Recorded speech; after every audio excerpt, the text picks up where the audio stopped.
Hi, this is Ashley, and I'm here with Natalia from the Boys and Girls Club in East Palo Alto. So, the theme of this podcast will be discovering passions of the students here, and today we will be talking about her tufting and comic books project. Yeah, so could you please introduce yourself and your involvement in the Boys and Girls Club? Hi, I'm Natalia, and at the Boys and Girls Club, I would sometimes come after school and do my homework first before I work on my projects. I would go to the tech room and set up the tufting gun so I can continue on this project that I started in October. And I started it because I was inspired to kind of make something for this childhood game I've been playing for really long. And I'm still not done with it. I started my comic around 6th grade. It all started off with this one game ended up being releasing. And since I wanted to write a story about it, I didn't know how this one character would look like as a human. And I didn't know anything about the lore at the time because it barely came out. And so after I made a story, I added more characters, then I added a theme, a plot, the backgrounds and stuff. And so right now in the comic, I'm working on some of the past. Like the past as in timeline-wise, or is that a world that you're working on? By the past, I mean how life used to be before this one shadow guy. I still don't have a name for him yet, really sad. This shadow guy entered this universe and he started messing things up by making a deal with the younger version of our main protagonist, Oswald. And that caused a bunch of issues, changing up the timeline from the actual game, making it an alternative universe, also known as an AU. And it takes a deep turn, and because in the original game, since Chapter 2 came out, apparently Red is Oswald and not my character called Austin. And so that's where I decided to bring in Shadow Guy from a different comic I made, where my little character called Ink Moon tries to stop him from messing up the universe as it already is. So in terms of your process in creating the comic book, what do you usually start with? The characters or the storyboard? I usually start with the characters, and I would go to sleep, and then I would randomly get ideas, and I would draw them as soon as I wake up. Is there a character that you're particularly attached to at the moment, out of all the characters you've created? Out of all the characters I created, my favorite characters so far, out of all of them, is Ink Moon, obviously. Oswald's a pretty good character. Nox, which is this kid who apparently had to get their head replaced with robotic parts. Oh. Dude, it was an accident. It was an accident that occurred at age 16. I see. So when you do create these characters, they're inspired by this video game, but Sometimes it's inspired by a video game or references I see off of my everyday life. Nox is based off this one show, but at the same time, not really. It's based off multiple things. It's based off this show called Murder Drones. It's these robots that are sentient, but they rule the world because humans don't exist there anymore. And it's also based off the object heads because he's technically still made out of human flesh, like people. So in terms of Ink Moon, do you feel like the character resonates with you? Do you have similarities? Is it based off of you? It's based off of me, basically. Based off my everyday adventures. Sometimes it would just be my imagination in general. But I can take Ink Moon places, and sometimes we just kind of connect a lot. We have a lot in similar. Ink Moon's technically, a part of me. It's just, that one side. I can express myself with, drawings. And so it's, easier to express yourself when, it's a drawing. Because you can use your creativity to like actually make everything. And then in terms of the setting, like, is it pretty similar to the video game? Well, realm? It mostly depends on what I'm thinking. Sometimes it's like it takes place either at someone's house or at school or like any everyday place. Like I still haven't drawn the store. I just realized. So in terms of like the overall comic, is there one overarching plot going on, or is it more like slice of life, where it's like everyday occurrences that aren't really connected as much? Well, all my comics are connected in one way or another. For the Terraria one, it's connected because the shadow guy appears there too, which connects my separate comic where Are You the Shadow Person? I still need to think of a title for that one. And that one's it's like a story where Inkmoon is like fixing something. By fixing something, they have a wrench in their hand, but I'm not sure what they're fixing. It could be anything. And they get a call from their boss about the news. They see the news, and people suspect that all the disasters that have been going on was my fault, which in reality it wasn't. So I try to go fix it. It turns out it's the shadow guy. That shadow guy has been going to universe and ruining things. And two of my other stories are universes where he ends up going and messing things up, technically.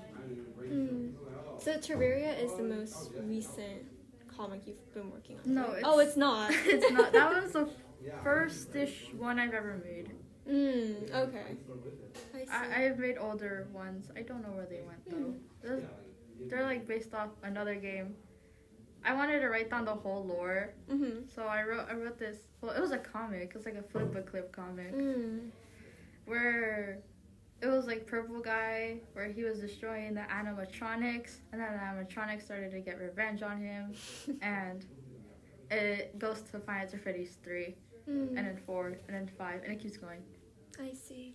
What inspired you to tell your story through comics instead of like other mediums like writing? Or well, sometimes, for the Terraria one, I'm writing it first because I already had it written down since I wasn't able to draw everything at the time. For the other one has Oswald and Red and the other characters, I still need a name for that comic too. For them, it all started off with just drawing one character, and then it kept adding on and adding on. I started drawing comics since I've been drawing for really long. I'm like, oh hey, I can draw a comic like how the books I like to read. And so I would observe a comic book I had. I'm like, oh, so I need to draw the boxes like this and not like that. And so like I read more comics now, and I observe. I'm like, oh, and then I do the same thing with drawing.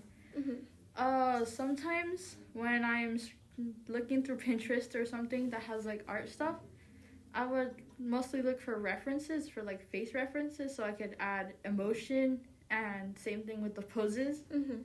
So you can actually feel what's going on. You can actually see what's going on. It's like really expressive, and I just kind of want to add that to a story where people could read and enjoy it. Would you say there's like one author or illustrator that has inspired you the most throughout this entire process? I watch a lot of anime, but there's this one animator, Jackie, or I don't know how to pronounce their name.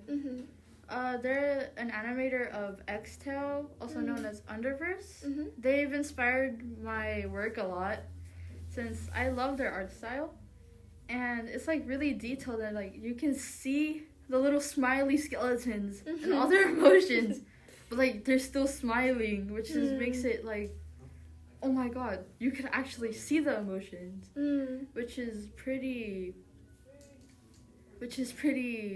like cool. Yeah. What would you say is the biggest challenge of writing and drawing a comic book? I have to suffer writer's block and artist block. I see. And sometimes I just don't know what to draw. Like I get stuck and I don't know what to add next. Sometimes I would over plan. By over plan, I mean I would think future stuff, like future chapters, and then I realized I'm not at that chapter yet, which is something I have, because like at the part I'm at, I'm like stuck and I don't really know what to write. Sometimes I would ask my friend Hoel, but he doesn't know either. So in your mind, do you have this like bigger narrative already planned of like this is how the story's gonna end, and you're trying to create like the individual episodes? Or I don't know how the story's gonna end. I'm gonna be honest. It just keeps going. It just keeps going. I don't know where it's gonna end or why it's gonna end, because it's so good so far. And like I do visualize a lot in my head, but like when I plan future episodes of my comic or chapters in this case, I plan a little bit too ahead. For example, for my Terraria one, I'm already writing Independing Doom, which is where we're not at right now, but it's like it's really detailed so far. I wrote it down so I don't forget the idea of how that episode's gonna go, especially the Moon King, since he's one of my favorites too. I love my characters. Have you ever showed anyone else the entire book? Or at least little scenes?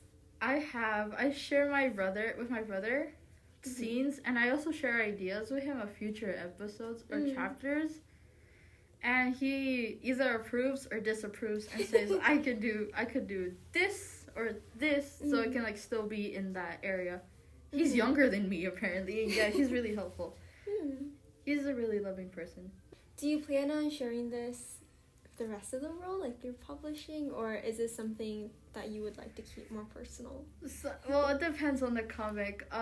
For the Oswald and Austin one, which has 4 chapters apparently with tons of pages, I'm not sure if I want to share that yet, because it's based off an actual game, so I'm like still reconsidering. But for the Terraria one, I'm actually pretty open to share that one, because it's about me and my friend's adventure actually playing Terraria with a little bit of my own taste. So for your brother, whoever eventually reads your comics, what would you like your audience to take away from reading your book?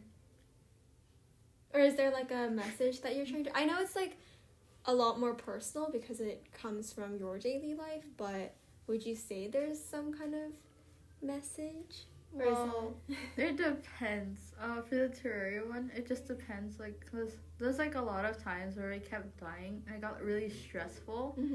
And there's like these other times where like it was actually pretty fun. And like it's pretty goofy and silly at the same time, but it's also like really serious and has like... Keontae ended up telling me that this one part of my comic was like more of a thriller, which I got that as a compliment. That's very like genre bending. Yeah. I also have a lot of plot twists, which catches people off guard. So in terms of plot twists, does it catch you off guard too? Like, are they spontaneous? Yeah, it does sometimes. Like, I'll be like, why would I do that? But at the same time, I'm like, oh, this is actually really good. And so it's just been pretty fun thinking of this little story of mine that will eventually go somewhere. Well, thank you for joining us during this interview, and we'll see you next week. Bye-bye.